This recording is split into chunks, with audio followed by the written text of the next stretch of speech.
Hello guys, welcome to Football Intel, and I'm your amazing host, Dominion Chuks Kalu. Match day 6 of the World Cup qualifiers, we saw Nigeria take on Zimbabwe, and the match ended in a draw, 1 for Nigeria and 1 for Zimbabwe.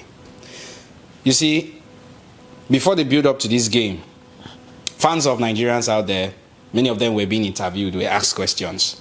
What are your thoughts about the matchup scoreline? Some were saying 5-0, some were saying 3-0, some were saying 4-0. Anything that just enter your mouth, you talk. Because the Super Eagles are playing against pieces of wood, will just be stagnant, and then goals will just be pouring in. I think it's high time we put away sentiment in football. Zimbabwe came out for the same thing the Super Eagles came out for. Everybody is struggling to qualify for the World Cup, the grandest stage. And you think you can just come in and make light of the teams you are playing against. This match was, in fact, the World Cup qualifiers is never a walkover for the Super Eagles. Look at the teams in the group. South Africa, Rwanda, Benin Republic, Nigeria, Lesotho, and which is the other guy, Zimbabwe. Now, my analysis today, let me go straight into the match. This game was a tough game. I just knew, forget about all the sentimental fans, I just knew getting into this match that it was not going to be an easy game for Nigeria.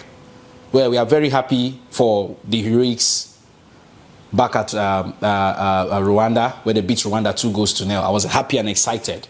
I mean, this was Nigeria's first win ever since November 2021 in a World Cup qualifiers. This was that match against Rwanda. That win was Nigeria's first win in a World Cup qualifiers. The last time was in November 2021. So you can see that coming into this World Cup qualifiers, Nigeria have been winless in 4 games. 4 games. Winless. Now, out of a possible 18 points, because 6 games supposed to, if you win all your 6 games, it's 18 points. So out of a possible 18 points, Nigeria have only 7. We have thrown away 11 points. And now we are now in the situation where we have to start pressing calculator. Now, before we talk about the chances of Nigeria qualifying for this World Cup, now let's go into the match. First half of the game, it was full of, I think it was tough. First half finished goalless draw, 0-0. Coming into the second half, these players tried, both teams. I think defensively, the Zimbabwe side were very good. They were good defensively. They were able to clear their lines. Something happened at the 74th minute. We saw Anokodare, who began his debut in the Rwanda game, coming in again, and we saw how he put that ball in the path of Moses Simon, and somehow he got to Olaina, who gave that wonderful sublime cross, and we saw Osimhen with a diving header. Scored at the 74th minute. You saw what that goal meant to him. Osimhen celebrated. The stadium, the Gospel Akpabio International Stadium, you erupted. The players were happy. Now, the next thing they should have done was something similar they did in the Rwanda game, which was what? Make sure they clear their lines defensively. But look at what happened.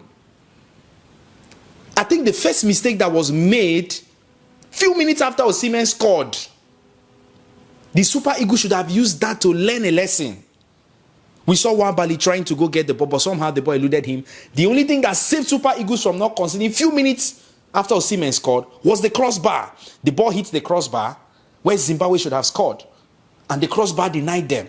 That was it. These players still could not even use that one to say, oh, Baba God, thank you. Say this ball no enter. But we saw again, the Zimbabwe side, they kept pressing. They just had this inner thing in them that, God, we can equalize this game. And at the 89th minute, the 90th minute, the breakthrough came. The hopes of Nigeria were dashed. We saw that goal. For me, I will not blame Wabali, but I think William Troost Ekong should have, I don't know. You may have your own thoughts about it, but I feel William Troost Ekong should have done better. He should have done better. It is not over until it is over. Football is not sentiment. They came out, the same thing you came out for, it's the same thing these players came out for. Football is not over until the final whistle is blown, until that whistle is being heard. Defend your lines. We're talking about the World Cup qualifiers here. Everybody is coming out to play. Nigeria's the teams that are in Nigeria's group are not playing. South Africa right now is top of the table with 13 points. Benin and Rwanda 8 points. Nigeria 7. Lesotho should be 4, and I think Zimbabwe 3 or so. Now the big question is, at the end of the day, can Nigeria still qualify for the World Cup? That is the big question. Now let's do some little analysis. The thing is this: as it stands now, Nigeria can still qualify for the World Cup, but there is a whole lot of work to do in the camp of the Super Eagles. And that is not just the only thing.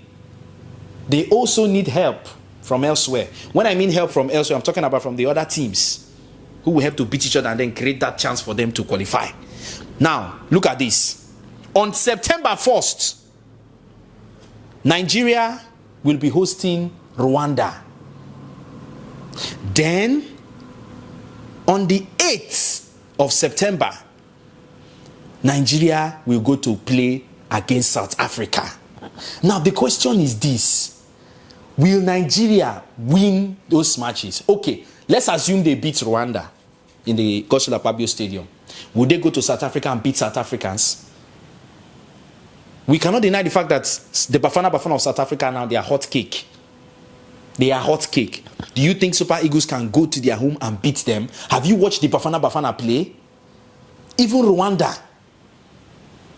Do you think they want to come to your home and lose again? October 6th, Nigeria will play Lesotho. October 13th, Nigeria will play Benin. Do you think these games are easy? Or do you think, is there a possibility that Nigeria can win all the remaining 4?